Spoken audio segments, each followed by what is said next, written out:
Hola, ¿qué tal, estimados estudiantes de décimo grado? A continuación haré una breve explicación de la guía número 1 de filosofía. Como ustedes bien pudieron ver, estuvo algo más compleja de lo que esperaban o lo que yo esperaba, porque me parecía en lo personal muy sencilla, pero siento que seguimos con lo mismo. Muchos estudiantes le huyen al texto. Una pregunta que el texto puede brindar a partir de la explicación que se brindó en la videollamada, a partir de la asesoría que se puede recibir del profesor. Muchos prefieren es buscar una respuesta literal en internet copiando la pregunta. Entonces, como les digo, esa respuesta, así tengan muchísimas cosas ciertas, no puedo valer la cabalidad, ¿sí? A no ser de que rescate los aspectos del texto, lo cual sería una coincidencia, pero no lo hacía como tal. Entonces, hagamos el esfuerzo de quienes tienen conectividad, asistir a las videollamadas. Hagamos el esfuerzo de leer, de estar atentos a las videollamadas, de consultarle al profesor si hay algunas dudas, porque yo sé que Internet es un elemento muy bueno para usar, pero no podemos tampoco caer en ese minimalismo de dejar que Internet haga la interpretación que nosotros debemos hacer, porque Internet no siempre va a estar ahí a nuestra mano. Cuando no tengamos, no todo podemos estar mirando en Internet. ¿En qué sentido? En que habrá momentos en exámenes, en pruebas de estado, en donde su capacidad de lectura será puesta en juego y en esos momentos no va a tener esa ayuda. En ese momento usted va a tener que demostrar su capacidad. Y si dejamos que el cerebro se nos vuelva perezoso, pues sencilla y llanamente no vamos a obtener buenos resultados, ¿ok? Entonces, a continuación, comparto la guía, que quede claro, ya en el anterior video expliqué los parámetros de calificación, que quede claro la situación de los trabajos en grupo. Eh, yo no tengo problema en que ustedes lean la guía juntos, sea virtualmente, como les había explicado en la anterior capacitación. Pero, como les digo, esfuércense individualmente en las preguntas que son de carácter individual, ¿sí? Y de pronto en las guías de filosofía sí va a haber una facilidad en la medida de que hay preguntas que son construidas a partir de la literalidad del texto. Entonces, como les dije, esas respuestas literales pues se les facilitará a ustedes. Pero más de 3 personas que estén trabajando en equipo virtualmente no puedo tolerar, no puedo permitir, porque ya eso sería que todos fueran en coche como tal. Bien. Entonces, como ustedes saben, estamos leyendo una historia de la filosofía muy sencilla de Giovanni Reale y Darío Antiseri, y estamos hablando sobre el origen de la filosofía. ¿Qué es este fenómeno llamado filosofía que nosotros pudimos ver? Tenemos que aclarar eso primero. ¿Cómo así filosofía? ¿Cómo es que surgió esta disciplina y por qué es propiamente griega? ¿Mm? ¿Por qué no hablar de filosofía desde diferentes lugares del mundo? Se habla de sabiduría, sí, sabiduría de diferentes lugares del mundo, pero la filosofía que va muy de la mano con la sabiduría es netamente griega y debemos tener claro eso. El primer punto, ¿por qué fue tan importante la creación de la filosofía? Era una página, no es más, y además qué mérito poseen los griegos ante esto.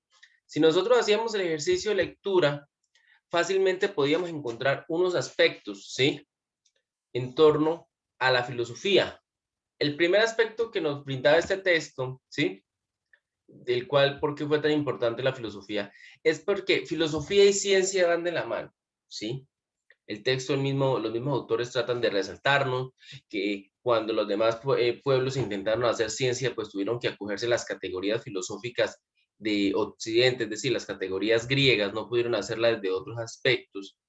Entonces, una gran, entre comillas, deuda que tiene la ciencia con la filosofía es que gracias a la filosofía surgió la ciencia. Si no hubiera habido ciencia por sí misma, no sabríamos si hubiera existido como hoy día la conocemos, ¿sí? Como un objeto independiente de estudio, pero gracias a la filosofía la filosofía fue ese suelo fértil donde la ciencia comenzó a echar raíces. Bueno, y hoy en día sus raíces están en un suelo filosófico. Además de eso, había otro aspecto que nadie me rescató. Hay estudiantes que sí me rescataron el aspecto científico. El segundo es que gracias a la filosofía podemos hablar de un proyecto de civilización occidental. ¿Cómo así de civilización? La palabra civilización, que en latín es civita, civitatis, es decir, de ciudadano como tal, ¿sí? La filosofía, o gracias a la filosofía, surge esa noción de civilización, es decir, de educación y de formación del ser humano como tal. desde Grecia y posteriormente para todo el mundo europeo y en parte americano, ¿sí? Inclusive la parte africana, que es la parte norte de África, se extendió esta idea de proyecto de civilización, es decir, de mejores avances desde lo científico, lo cultural, lo tecnológico, lo político. Entonces, gracias a eso, es decir, a la razón, ya la forma en la que vivimos, lo que creemos, lo que pensamos, cómo vivimos, ¿sí? Lo que creamos está filtrado por un elemento que antes no existía, o no es que no existiera, sino que no era predominante a lo largo y ancho del mundo, y era la razón.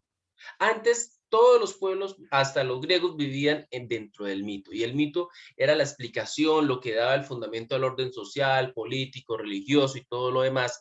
Pero con la filosofía surge la razón como tal, como este elemento predominante del día a día del ser humano, y esa razón hace que ahora sea una nueva perspectiva bajo un filtro, bajo el filtro de la razón. Y gracias a ese filtro de la razón surge un proyecto, ¿sí?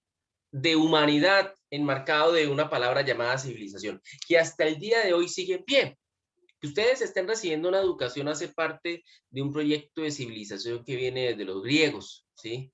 El ideal de formarse como ser humano en todos los aspectos viene muy marcadamente desde el mundo griego, desde sobre todo desde la época ateniense en los filósofos. Bueno, eh, además de eso, la pregunta tenía otra partecita.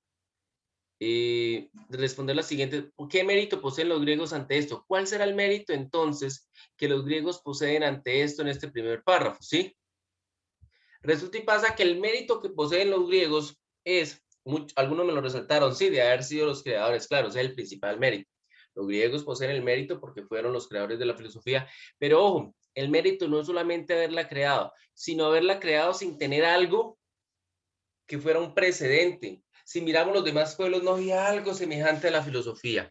Había una especie de sabiduría, conocimientos ancestrales que los griegos también tenían a su manera, de pronto menos desarrollados que los grandes pueblos de la antigüedad, como los egipcios, los caldeos, los babilónicos, que eran como los principales pueblos que estaban alrededor. Esa es la realidad.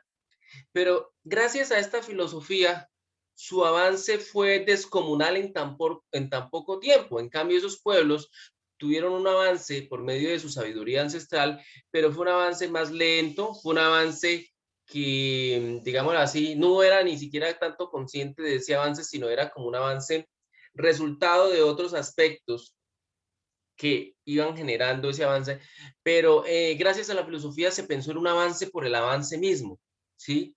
Es decir, el ideal de mejorar por mejorar en sí mismo y no solamente conocer el mundo por conocerlo y no porque necesitamos aprender cuáles son los ciclos de esto para las cosechas, los ciclos de las estrellas, por ejemplo. Es decir, el saber ya no estuvo supeditado a una necesidad netamente práctica. El saber por el saber, como lo expliqué en clase, que está más adelante también, es el principal mérito, ¿sí? Tanto haberlo creado como haberlo creado sin tener ningún referente. Es una innovación total, es totalmente nueva la filosofía, ¿sí? No tiene precedente alguno. Bueno, vamos con el segundo punto, que era el cuadro sinóptico. Yo lo hice de nuevo en Excel para intentar mostrarles cómo podía ser. Y pues ustedes, estoy abierto obviamente a debates, a correcciones. Si ustedes ven que tienen su cuadro sinóptico, tiene alguna semejanza con esto. Yo lo hice, ojo que un cuadro sinóptico, no hemos entendido qué es un cuadro sinóptico. No es un mapa conceptual, un cuadro sinóptico no le interesa estar dando conceptos, porque un cuadro sinóptico es un elemento que, como les dije a ustedes, es el resultado de yo intentar demostrar qué entendí en el texto. Y cuando yo hago un cuadro sinóptico es porque logro extraer la estructura del texto, las ideas que el autor me estaba intentando brindar. Entonces, yo no necesito que me copien todo lo que dice el texto, y hay estudiantes que hicieron fue eso. Intentaron hacer una esquematización que fue prácticamente transcribir todo el documento, que no se necesita todo el documento. Un cuadro sinóptico es perfecto para una exposición, porque es que me da las categorías y lo demás yo me lo tengo que aprender, ¿sí? Me tengo que aprender todos los pormenores, pero lo grueso, ¿sí? La columna vertebral del texto yo la tengo ahí escrita y los pormenores los complemento hablando, ¿bien? Entonces el título sería Imposibilidad de una procedencia oriental de la filosofía o la imposibilidad. Como deseen, ahí estaría bien.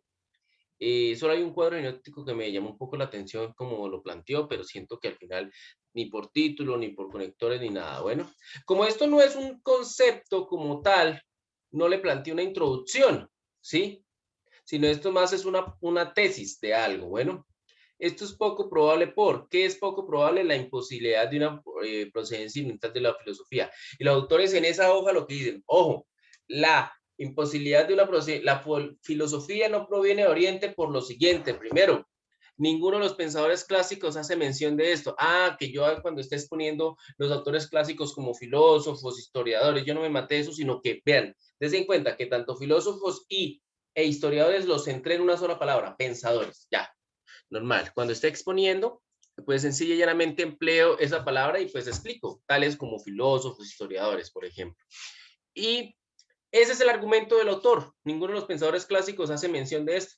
Ya. Pero el autor complementa con unas menciones anteriores, ¿cierto? Que yo no me centro en escribirlas todas, sino las resumo. ¿Sí? Perdón, aquí me quedó esto mal cuadrado, les pido disculpas. Ya. ¿Cuáles eran? Unos de los que decían eso eran los sacerdotes egipcios de la época de Ptolomeo, ¿sí? Los otros eran los judíos y los otros eran los filósofos griegos de la época cristiana, los judíos final de la época pagana. Ellos tres, y cada uno a su manera decía, ¿cuál era la tesis de cada uno? Los egipcios decían, ojo, la filosofía proviene de la sabiduría egipcia. Los judíos decían que provenía de las leyes de Moisés. Los filósofos griegos en la época cristiana dicen que provenía de los sacerdotes de Oriente. Ahí me faltó una partecita que no la quise complementar porque ya queda muy larga. Quienes eran iluminados por quienes gozaban de la iluminación, es decir, quienes entraban en trance y podían recibir la palabra de Dios como tal. O que eran tocados por la mano de Dios. Bueno, des en cuenta cómo resumo un párrafo de cuántas líneas. Un párrafo, de hecho, es el más grande, ¿sí? El primer punto tiene 1, 2, 3, 4, 5, 6, 7, 8, 9, 10, 11, 12, 13, 14, 15, 16 líneas sin la necesidad de estar, ¿sí? Con ese grueso de información, sino extrayéndolo, la esencia, ¿sí? De esa información, como ustedes pueden ver ahí, ¿bien?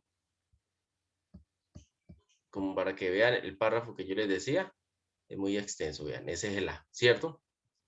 Entonces, el segundo punto a tener presente es la sabiduría de pueblos orientales no era, aquí hay una cosa de redacción, ¿cierto? Sabiduría de los pueblos, y aquí colocamos para que quede más bonito, la sabiduría de los pueblos orientales no era filosófica, basada en la razón, que es lo que es la filosofía, ¿cierto? Ahí hice una salvedad, pero no era necesario realmente. Y aquí hay un conector, ¿sí? Realmente porque era constituida la sabiduría, perdón, aquí como al agregarle esto de orientales queda feo, entonces pues vamos a correrla aquí un poquito para que se vea más bonito y no se vea así todo desorganizado. Recuerden que esto lo deben hacer a mano ustedes, porque ya no recibo trabajos en digital, porque con el proceso que ahora estoy llevando de corrección, pues puedo afortunadamente verificar su letra, ortografía y todo eso, y digitalmente no se puede eso. Entonces, pues sé que debería patrocinar el uso de las TIC, pero en este momento me sirve la parte manual para ustedes hacerles un seguimiento más exhaustivo. Bueno, es decir, la sabiduría de los pueblos orientales, es decir, esa sabiduría estaba constituida por convicciones religiosas y mitos teológicos cosmogónicos que, ¿sí? Aquí podría comentar esto, no eran racionales, ¿sí? Entonces aquí puedo complementarlo si quiero, aunque ya no era necesario. Listo. Siguiente afirmación.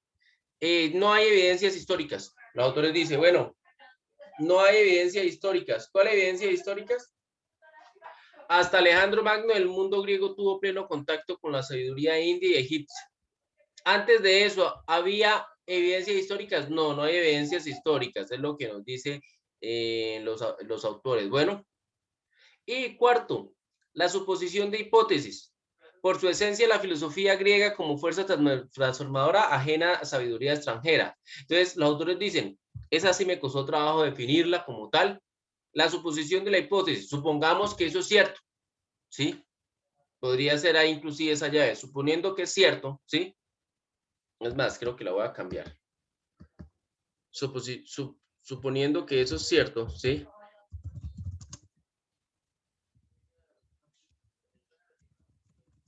Suponiendo que eso es cierto, por su esencia la filosofía griega como fuerza transformadora ajena a sabiduría extranjera. Los autores dicen, listo, está bien, supongamos que hay elementos de la filosofía o hay elementos de esa sabiduría oriental que permeó el origen de la filosofía. Aún así, lo que ellos quieren rescatar es que la filosofía en el momento que surge, a pesar de que tenga elementos extranjeros, si queremos validar eso, no es lo mismo que esos elementos extranjeros, porque la filosofía es una nueva fuerza que tiene un elemento que los elementos extranjeros no usan, y es la razón, ¿sí? Y cuando entremos a los presocráticos, vamos a ver cómo esos autores primitivos cada vez más van a estar saliendo de ese mundo mitológico, dejándolo de lado, ¿sí? Para salir a un mundo que está explicado es por la razón. Bueno, entonces con eso he explicado este cuadro sinóptico. Obviamente quedo atento a los debates. Con mucho gusto acepto los reclamos del caso.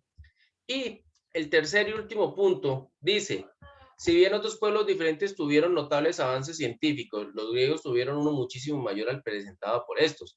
Entonces, ¿por qué el avance científico griego representó un enorme salto cualitativo en contraposición al de otros pueblos? Es decir, ¿por qué si los otros pueblos tenían avances científicos como tal, descubrimientos, ¿sí? Aún así, hablamos de ciencia como ciencia solo en el mundo griego y antes no. ¿Por qué? Ah, resulta y pasa que como el texto lo decía, ustedes lo encontraron literalmente, vamos a buscarlo, ¿sí? Dice, ahora bien, es evidente que los egipcios al obtener estos conocimientos matemáticos geométricos llevaron a cabo una actividad racional y bastante notable, por cierto. Sin embargo, en la reelaboración efectuada por los griegos, tales conocimientos se convirtieron en algo mucho más consistente, realizando un salto cualitativo propiamente dicho. En especial, a través de Pitágoras y los pitagóricos, transformaron aquellas nociones en una teoría general y sistemática de los números y las figuras geométricas. Crearon en definitiva una construcción racional orgánica, yendo mucho más allá de los objetivos básicamente prácticos a los que parecen haberse limitado los egipcios.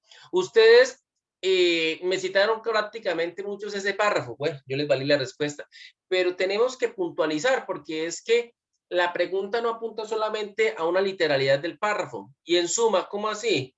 Construcción orgánica y eso.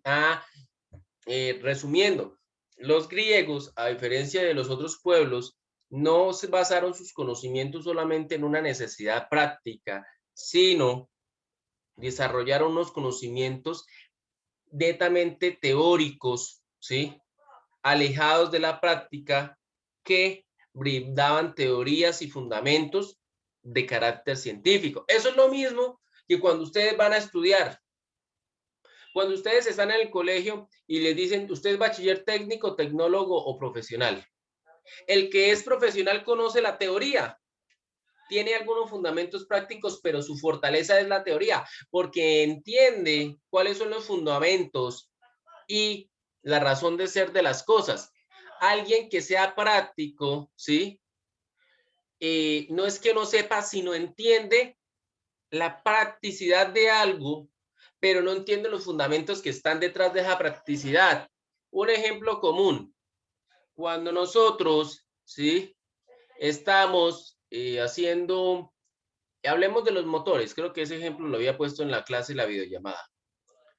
No es lo mismo un ingeniero electromecánico, ¿sí? O un ingeniero mecánico que entiende cuáles son los fundamentos que operan detrás de la realización de un motor y puede aplicarlos en diferentes contextos, que un tecnólogo que solamente entiende cuál es el funcionamiento de ese motor, pero no la teoría que está detrás de la realización de ese motor, sino solamente el mantenimiento de las diferentes piezas y la unión de las diferentes piezas, pero no logra llegar a la teoría que está detrás de este funcionamiento de los motores, de esa creación. Esa es una gran diferencia, es decir, no es lo mismo la teoría que la práctica. La ciencia es teoría, que claro, va de la mano con la práctica, ¿sí? Pero para poder hacer ciencia o generar conocimiento es netamente teórico, ¿sí?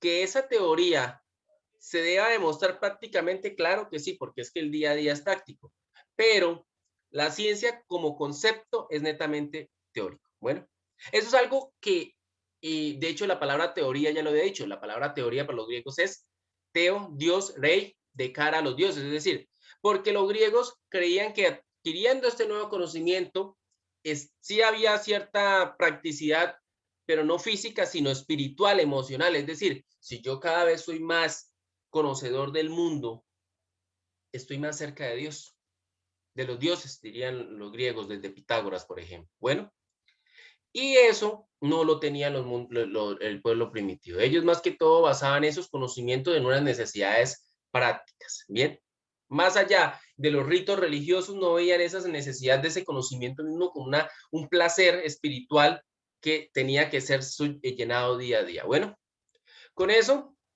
cierro la retroalimentación de la guía, tanto los griegos, aquí hay otro ejemplo, los astronómicos, lo mismo. Los babilonios tenían conocimientos astronómicos porque necesitaban comprender el orden del cosmos en torno a las cosechas y eso le ayudaba a liderar sus ritos y ya. Pero los griegos se centraban en el estudio de las estrellas, de los astros, para entender el comportamiento mismo del cosmos, sin importar las consecuencias que tuviera. Si era un afán de conocer, era un anhelo, un hambre de conocer, que los otros pueblos no tenían. Bueno, con eso cierro mi explicación. Les deseo lo mejor, espero que estén muy bien.